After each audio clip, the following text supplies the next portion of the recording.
পৌরাণিক উপাখ্যান।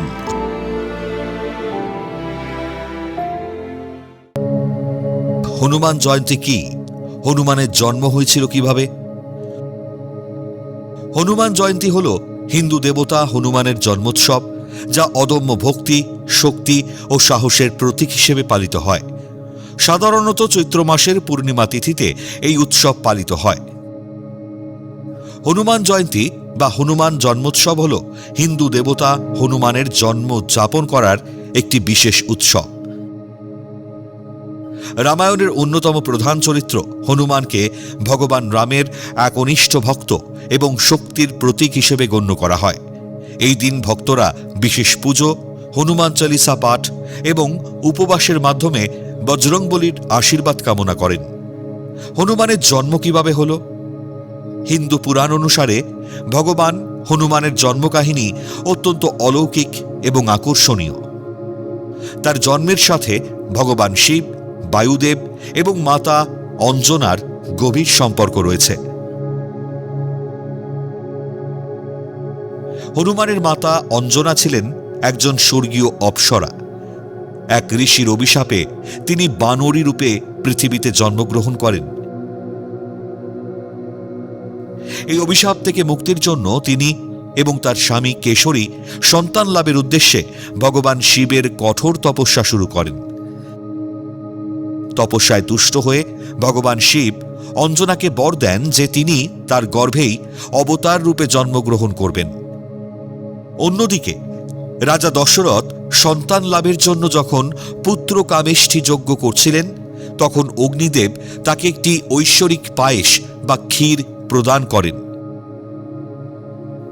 যজ্ঞের সেই পায়েসের একটি অংশ একটি শিকারী বাজপাখি ছিনিয়ে নিয়ে উড়ে যাওয়ার সময় অঞ্জনার তপবনে ফেলে দেয়। পবনদেব সেই পায়েসটি উড়িয়ে নিয়ে অঞ্জনার হাতে অর্পণ করেন। অঞ্জনা এটিকে শিবের প্রসাদ মনে করে গ্রহণ করেন। এর ফলে হনুমানের জন্ম হয়। হনুমান জন্মানোর পর ক্ষুধার্ত হয়ে সূর্যকে ফল মনে করে ধরতে যান এবং দেবরাজ ইন্দ্র তার উপর বজ্রপাত করলে তার হনু বা চোয়াল বেঁকে যায়, যা থেকে হনুমান নামের উৎপত্তি। তিনি জন্ম থেকেই অসীম শক্তি, গতির অধিকারী ছিলেন এবং সূর্যদেবের কাছ থেকে জ্ঞান অর্জন করেন। যেহেতু বায়ুদেবের মাধ্যমে এই ঐশ্বরিক শক্তি অঞ্জনার কাছে পৌঁছেছিল, তাই হনুমানকে পবনপুত্র বা মারুতি বলা হয়।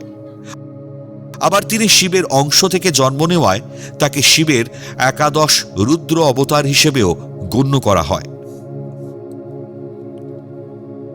সাধারণত হিন্দু পঞ্জিকা অনুযায়ী চৈত্র মাসের পূর্ণিমা তিথিতে এটি পালিত হয়।